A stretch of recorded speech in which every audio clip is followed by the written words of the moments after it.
Seigneur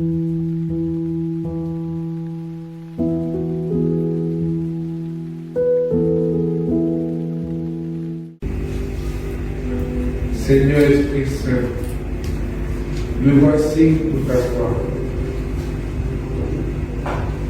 Tu as une parole pour chacun de nous à travers cette parole de Dieu.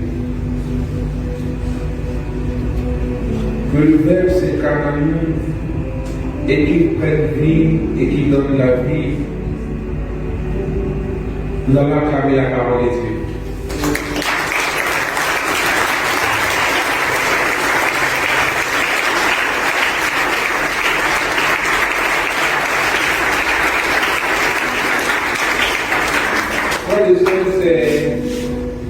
C'est une action que souvent nous ne posons pas, et peut-être on ne pèse pas aussi cette phrase à la messe après la lecture de l'évangile, où le célébrant dit acclamons la parole de Dieu.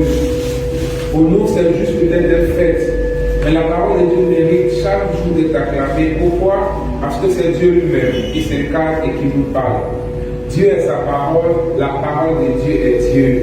Au commencement était le Verbe était avec Dieu et le Verbe était Dieu. Alors frères et sœurs, toutefois que nous sommes face à la parole de Dieu, c'est Dieu qui nous rejoint au travers de sa parole. Et cette parole qui nous est communiquée en cette nuit est une merveilleuse parole. Dans ce exercice très difficile de l'adoration du cœur à cœur avec Jésus au milieu de la nuit, nous sommes à l'épreuve de la mortification parce que le sommeil est là. Le sommeil est naturel. Le sommeil fait partie du cycle de l'homme dans une journée. Mais aujourd'hui, tu es en train de te mortifier parce que tu veux passer un temps avec Jésus. On n'a pas l'habitude, frères et sœurs, de donner un cœur, de regarder Jésus et de rien dire. Je sais que c'est pénible, c'est lourd, on lutte. On se sent distrait, on a l'impression de s'évader, on lutte avec les paupières, tout et tout. Mais pour moi, il n'y a pas plus merveilleuse expérience que passer une nuit avec Jésus. Ce que Pierre, Jean et Jacques n'ont pas pu faire, toi tu es en train de le faire aujourd'hui. Donc imagine la joie que Jésus a. Imagine en même temps comment Jésus, regardant Pierre, Jean et Jacques, a dit: vous n'avez même pas pu veiller 1 heure avec moi. Or toi tu es en train de veiller 6 heures avec lui. Alléluia. C'est un exploit et je sais que son cœur est réjoui. Or, nous savons tous que quand le cœur d'un roi est très réjoui, comme Hérode. Hérode était tellement content qu'il n'a pas, il a oublié que c'est pas tout au démon. Il a dit à sa fille: demande ce que tu veux.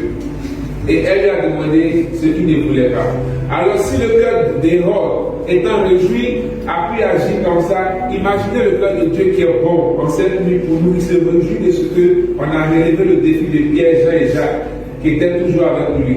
Alléluia. Donc, imaginez ce qui peut déverser sur nous. La nouvelle est bonne parce que nous entendons la bonne nouvelle. Et c'est le message, au-delà de l'évangile de la bonne nouvelle, c'est le message de l'annonciation. C'est le message du monde nouveau, c'est le message de la grâce, le message du salut. S'il n'y avait pas eu d'annonciation, il n'y aurait pas de visitation. S'il n'y aurait pas eu de visitation, il n'y aurait pas de naissance. S'il n'y avait pas de naissance, il n'y aurait pas de ministère public de Jésus. S'il n'y avait pas de ministère public de Jésus, il n'y aurait pas de passion. S'il n'y avait pas de passion, il n'y aurait pas de mort en croix. S'il n'y avait pas de mort en croix, il n'y aurait pas de résurrection. S'il n'y avait pas de résurrection, vaine était notre foi, nous dit Paul. Et si vaine était notre foi, il n'y avait pas de salut pour nous, frères et sœurs. C'est pourquoi tout a commencé avec l'annonciation. Ce que Jean dit dans son prologue au chapitre 1er en disant: au commencement était le Verbe, il est né de Dieu, est manifesté et est révélé au travers du ministère de l'incarnation que nous méditons maintenant. Frères et sœurs, l'annonciation est la bonne nouvelle, non pas seulement pour Marie, mais pour l'humanité, parce que c'est le salut qui nous est annoncé. L'enfant qui va naître sera appelé le Saint du Très-Haut, Fils du Dieu vivant, et il viendra gouverner toute la maison de Jacob. Mais au-delà, lui-même il a dit: puisque vous refusez le salut, bénissons Dieu. Vous savez, certains échecs sont des succès. Faut dire Amen. Jésus peut-être avait échoué avec Israël, ils ont refusé le salut, mais grâce à leur échec, il dit: je le donne au monde entier. Amen. Donc si Israël avait accepté le salut, c'est parce que nous aussi on aurait le salut. C'est pourquoi tous les échecs de ta vie ne sont pas des échecs, mais sont des portes de succès, tout simplement. Parce que ce que tu cherches tant pouvait te créer des problèmes, Dieu t'a évité cela. La bonne nouvelle qui est arrivée, c'est que Marie doit porter une vision. Marie doit porter une grande responsabilité, c'est que Dieu veut sauver le monde. Dieu veut faire un monde nouveau.